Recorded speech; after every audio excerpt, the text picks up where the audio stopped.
Hi everyone, welcome back to my channel. Today we are going to do a tealish blue hair. I say tealish blue because depending on the light it looks more blue than teal, and we all see colors so differently. So to me it's teal, but to others it might be more blue. So we'll just call it what it is.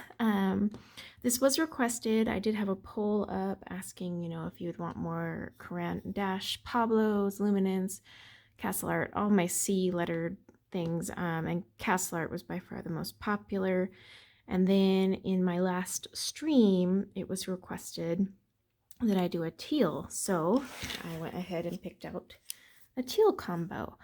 I don't have cards for this one this time because I'm just going to tell you what I'm using, but you'll need indigo light, cypress green, teal green light, and cobalt turquoise green for this. Now with all of my hair tutorials, I am teaching you the combo and the technique, but really you don't have to have this exact picture. Now, if you do want it, this is from Mariola Budek's Hair Inspirations Natural series.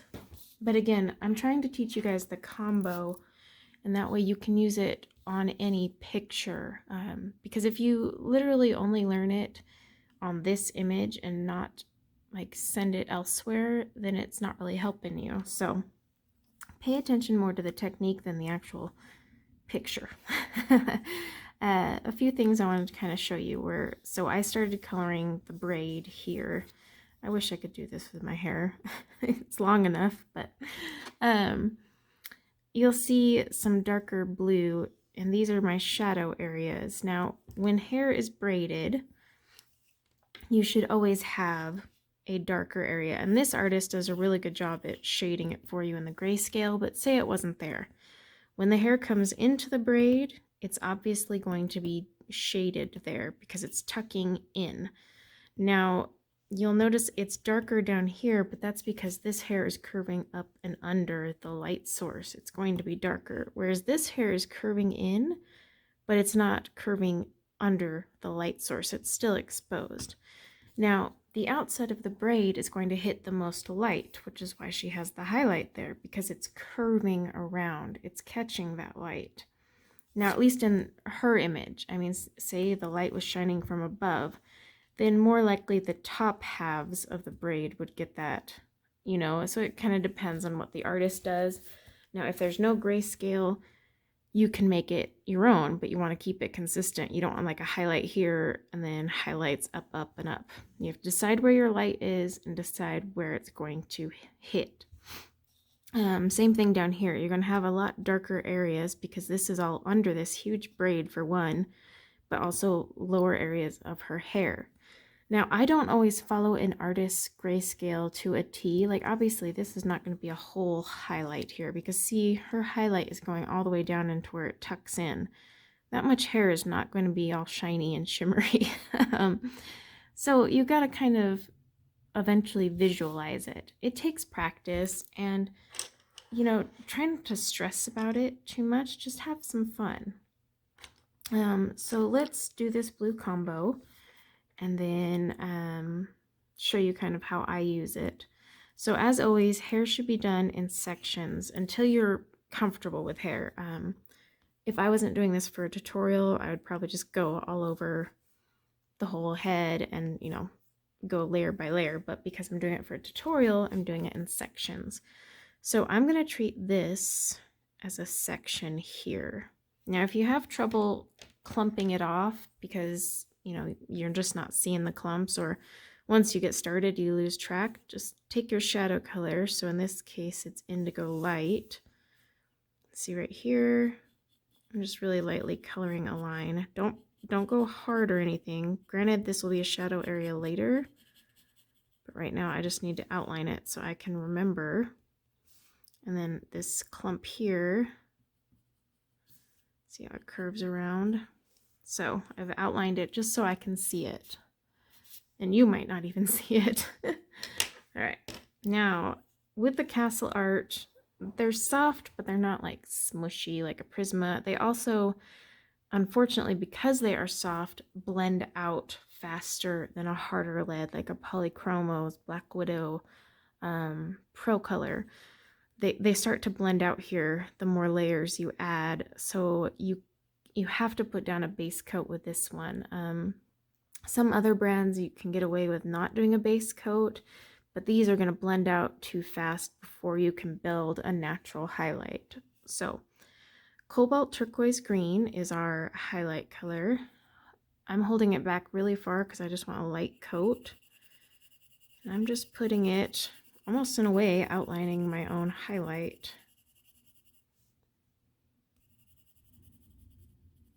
Do want a little up there. Very light layer. So if you have trouble with pressure, then hold it back on the pencil. Okay, now I go dark to light. So grab indigo light, which is our shadow color. I'm going to start down in here using the usual flicking motion. So you'll put pressure at the bottom, flick up, your pressure lightens as you lift up.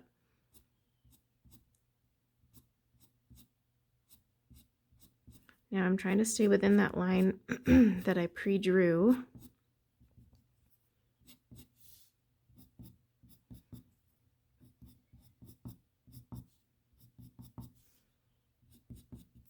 Okay, oop.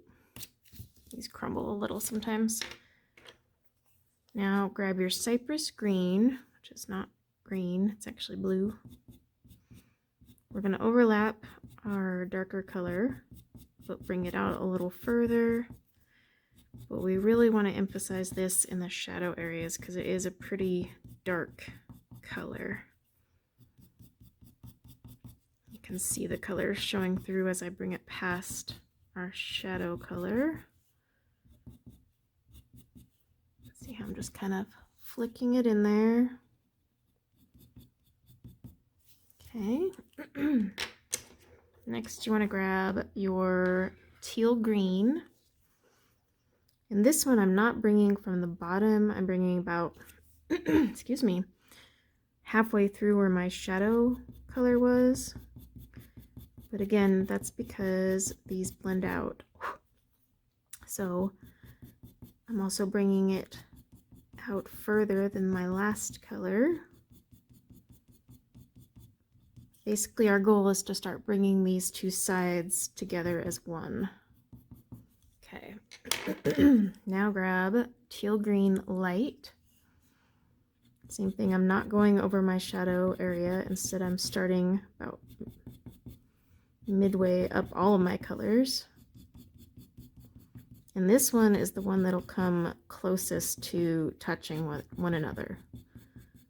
In a few spots, like right here, excuse me, I will have them touch, but in others I just kind of have them jagged here in the center.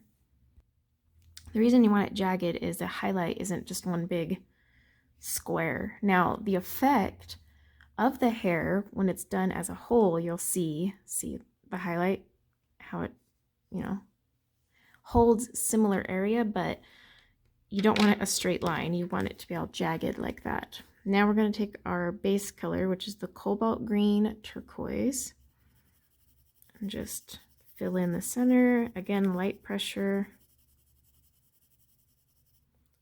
Just making it consistent. Okay.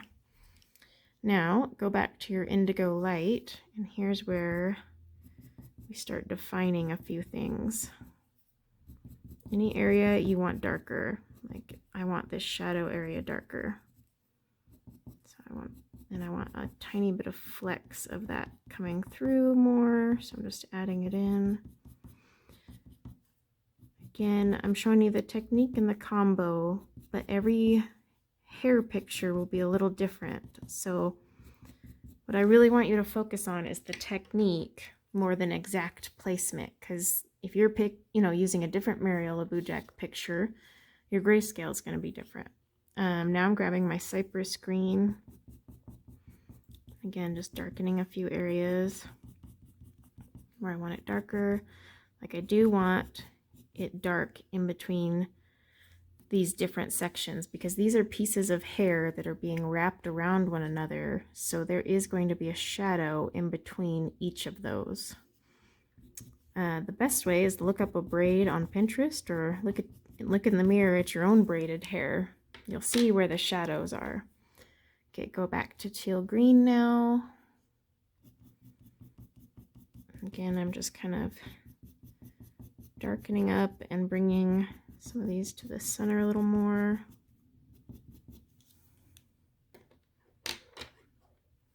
And then I'm going to grab my teal green light, just close the gap a tiny bit, not a lot. Now when you're doing small sections, I know sometimes you're like, oh my gosh, that highlight is huge. But once you get the head as a whole colored in, it looks a lot better. And I'm just going to take my cobalt turquoise green and just get a little bit in there. All right, let me pull it out a little just so you can see better. But there you go. So we have our bluish turquoise, or sorry, teal bluish, I think is what we were calling it, hair. But yeah, it's just a matter of placing down your darker colors. Now, if I wanted it even darker, indigo light is a pretty dark color, but say I wanted it even darker, I can definitely go in with some black in those really deep areas if I want. You know, but the main point is just how you use these colors, which again are indigo light, cypress green, teal green light, and cobalt turquoise green. And it's all about just finding each section, starting with your base coat with the castle art. Every pencil is going to be different brand-wise. If you watch back through my older tutorials, you'll see some where I don't do a base coat, others I do. It really depends on that brand of pencil and how it reacts when you're creating hair with it. Every brand is different. The approach can be different too. You know, there's definitely a different approach between how I do Prisma hair and Castle Art hair and jets. I don't even live near an air base. Well, I do technically, but not as close as it probably sounds on camera. So yeah, just keep that in mind. But again, try to apply this to any picture and not just this exact one. Now, if you need to, because I totally understand, I actually learned from coloring the same page. So you can totally download this and, you know, work on this exact image just to get a feel for it, but then try and go apply it elsewhere once you get it down, because that is how I learned, so I totally understand that. But yeah, guys, that is the tealish blue hair color using Castle Arts. So hopefully I've given you a good way to apply your Castle Art pencils in a fun little hair color. I do have a brown hair color I did on my last live stream as well, using Castle Arts if you want something more of a brownish color.